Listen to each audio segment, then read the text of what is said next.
تو آگے چلیں گے، تیسری سیڑھی پر جیسے ہی قدم رکھے تو جبریل نے کہا ہلاک ہو جائے وہ شخص، برباد ہو جائے وہ شخص جس کے پاس رمضان کا مہینہ آیا اور اس نے اس میں عبادت نہ کی، مغفرت کا پروانہ حاصل نہ ہی مر گیا، وہ شخص ہلاک و برباد ہو جائے۔ اچھا، رمضان شریف کیوں آ رہا ہے؟ جو لوگ رمضان میں روزہ نہیں رکھتے ان کا انجام، اور جو لوگ رمضان میں دن میں روزہ رکھ کے رات میں گناہ کرتے ان کا انجام، جو لوگ روزہ نہیں رکھتے دن میں روزے داروں کے سامنے کھا لیتے پھرتے ان کا انجام۔ یہ تین باتیں بول کر اپنی بات کو ختم کر دوں گا، 11:30 کے قریب ٹائم آ رمضان کی آمد کے سلسلے میں استقبال رمضان کا پروگرام ہم رکھے۔ رمضان کی آمد پر جو خوش ہوتا ہے اور رمضان کے جانے پر جو غمگین ہوتا ہے، اللہ اسے جہنم میں نہیں ڈالتا، جنت عطا کر دیتا۔ اور میرے نبی نے کہا ہے کہ جو ماہ رمضان المبارک کا احترام کرے گا اللہ اسے دوزخ میں نہیں ڈالے گا۔ اور سرکار مدینہ رحمت عالم صلی اللہ علیہ وسلم فرماتے ہیں رمضان کی جب پہلی رات آتی ہے تو اللہ آسمان کے دروازے کھول دیتا ہے، محبت سے بولو، کھول دیتا ہے، اور جنت کے آٹھوں دروازے بھی کھول دیے جاتے ہیں، تمام شیاطین کو جگڑ دیا جاتا ہے۔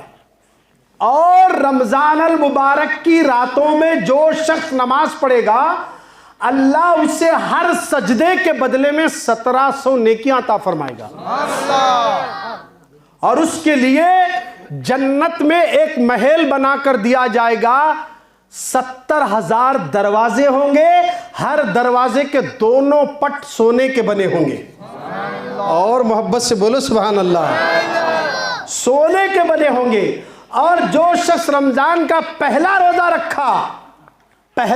رکھا تو اللہ آخر روزے تک کے اس کے گناہوں کو معاف کر دیتا ہے، اور اس سال کے رمضان کے پہلے روزے سے لے کر آنے والے سال کے رمضان تک کے گناہوں کا کفارہ ادا کر دیا جاتا ہے۔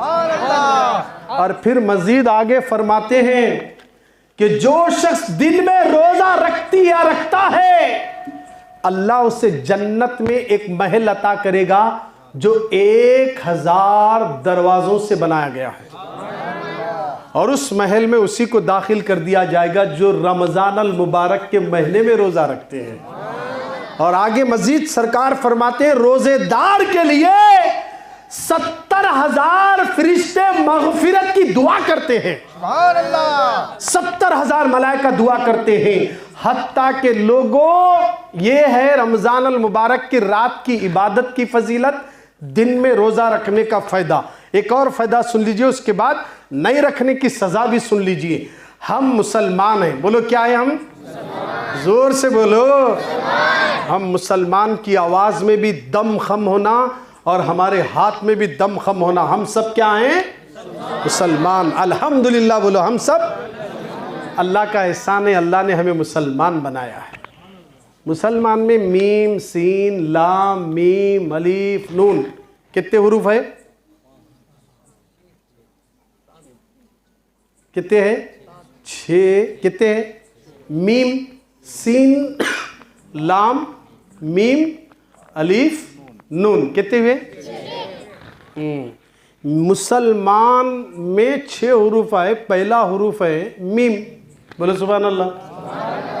محمد کے طریقے پہ رہنے والا مسلمان، میم سے مراد وہی، سین سے مراد سجدہ کرنے والا صرف اللہ کے لیے، لام سے مراد لا الہ الا اللہ پڑھنے والا، پھر میم، پہلے بھی میم پھر بیچ میں بھی میم، تو میم سے مراد محمد پر درود پڑھنے والا، آخر میں کیا آیا؟ نون سے مراد نماز پڑھنے والا، بولو جی سبحان اللہ۔ کیا ہوا؟ مسلمان میں یہ ساری چیزیں آ گئی، ایک ایک چیز کھل کر نہیں بولی جا سکتی کیونکہ 11:30 تک مجھے مکمل کرنا ہے، 5 منٹ بچے ہیں، تو لیجئے سن لیجئے، آخری بات عرض کر رہا ہوں کہ ایک ہے روزہ رکھنے والے کی فضیلت، ایک ہے رات میں عبادت کرنے والا جسے 1700 نیکیاں، اور دن میں روزہ رکھنے والے کو اللہ جنت میں ایک محل عطا کر دے گا۔ اسی طرح جو دل میں روزے کی حالت میں رہتا ہے اور رات میں گناہ کرتا ہے اس کا انجام بھی سن لیجئے۔ ایک مرتبہ مولا علی شیر خدا حیدر کرار ایک قبرستان گئے، قبرستان میں ایصال ثواب کرنے کی نیت سے پہنچے، اور جیسے آپ کی نظر ایک قبر پر پڑی جو بڑی تازہ قبر تھی، آپ نے اللہ کی بارگاہ میں عرض کی مولا اس قبر کے منظر کو میں اپنی آنکھوں سے دیکھنا چاہتا ہوں، پردے ہٹا دے۔ جیسے علی نے کہا پردے ہٹ گئے، وہ مردہ اندر کیا کر رہا علی اپنی آنکھوں سے دیکھ رہے ہیں، کیا دیکھ رہے ہیں؟ آگ میں جل رہا ہے، دوزخ کی آگ جلا رہی ہے۔ وہ مردے نے علی کو دیکھ کر کہا اے علی مجھے بچا لو، اے علی مجھے بچا لو، آگ مجھے جلائی جا رہی ہے، آگ مجھے جلا رہی ہے، اے علی مجھے بچا لو۔ مولا علی دیکھتے ہی دعا کے لیے ہاتھ اٹھائے، اللہ کے حضور گڑ گڑانے لگے۔ پروردگار نے کہا علی اس کے لیے دعا مت کرنا، اس لیے کہ یہ وہ شخص ہے رمضان میں دن میں روزہ رکھتا تھا، رات میں گناہ کرتا تھا، اس لیے ہم اسے یہ سزا دے رہے ہیں۔ علی علی ہے علی، یہ سن کر آپ اپنے ہاتھوں کو نیچے کرے۔ پھر وہ بچہ ان سے منت و سما، وہ نوجوان ان سے منت و سماجات کرنے لگا، علی مجھے بچا لو، علی مجھے بچا لو۔ تو مولا علی پھر ہاتھ اٹھاتے ہیں، مولا میرے پروردگار اس نے بڑی امید کے ساتھ مجھ سے مدد مانگی ہے، مجھے رسوا مت کرنا، اسے بخش دے۔ تو آواز آتی علی ہم نے تیرے شکستہ دل کے خاطر اس گناہگار کو معاف کر دیتے ہیں۔ ادھر معافی کا اعلان ہوا، خبر سے آگ غائب ہو گئی، جنت کی ہوا آنے لگی، جنت کی ہوا آنے لگی۔ اب وہاں علی تھے دعا کرے، اب ہماری خبروں کے پاس خود ہمارا بیٹا بھی نہیں آتا، ہمارا باپ بھی نہیں آتا، ہمارے دوست بھی نہیں آتے۔ اگر روزہ رکھ کر رات میں گناہ کرو گے، سحری تک کیرم کھیلتے رہو گے، سحری تک چر پر کھیلتے رہو گے، سحری تک موبائل میں پتے کھیلتے رہو گے، اور سحری کے لیے جاؤ گے تو رات میں گناہ کرنے سے بھی نہیں بچ سکتے۔ خدا را پورا رمضان موبائل کے اندر بے حیائی سے توبہ کرو اور با حیا بن کر رمضان کا احترام کرو، کل قیامت کے دن رمضان ہماری شفاعت کرے گا۔ یہ روزہ دن میں رکھ کر رات میں گناہ کرنے والے کا انجام۔ اور جو لوگ جان بوجھ کر روزہ چھوڑتے ہیں، ہٹے کٹے ہیں مگر ڈر رہے کیا ہوتا ہے کہ کیا نہیں، کیا ہوتا ہے کیا نہیں۔ اب ایسے لوگ اسلام کے لیے کیا جان دیتے، اسلام کے لیے جان کیا دیتے، روزہ رکھنے کے لیے ڈر رہے۔ جو ہٹا کٹا ہو کر روزہ نہیں رکھتا، حدیث میں آیا حضرت سیدنا عبداللہ ابن عباس رضی اللہ تعالیٰ عنہ سے روایت ہے کہ جو شخص ہٹا کٹا تازہ توانا ہو کر، کوئی بیماری نہیں، کوئی پریشانی نہیں، کوئی مرض نہیں ہے، ہٹا کٹا رہ کر روزہ چھوڑ دیا ایک روزہ، اللہ اسے 9 لاکھ سال تک جہنم کی آگ میں جلائے گا۔ کتنے لاکھ سال تک؟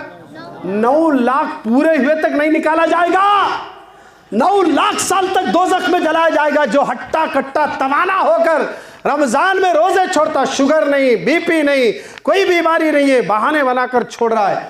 ہاں شوگر والے بھی آج کل روزہ رکھتے ہیں ماشاءاللہ، کیونکہ وہ ایک بار جا کر ڈاکٹر سے کہتے ہیں ان کو ڈر ہے قیامت کے دن کا، اور مرنا تو برحق ہے، موت تو ایسا بھی آتی ویسا بھی آتی، روزے کی حالت میں مر گیا تو سیدھا جنت میں چلا جائے گا۔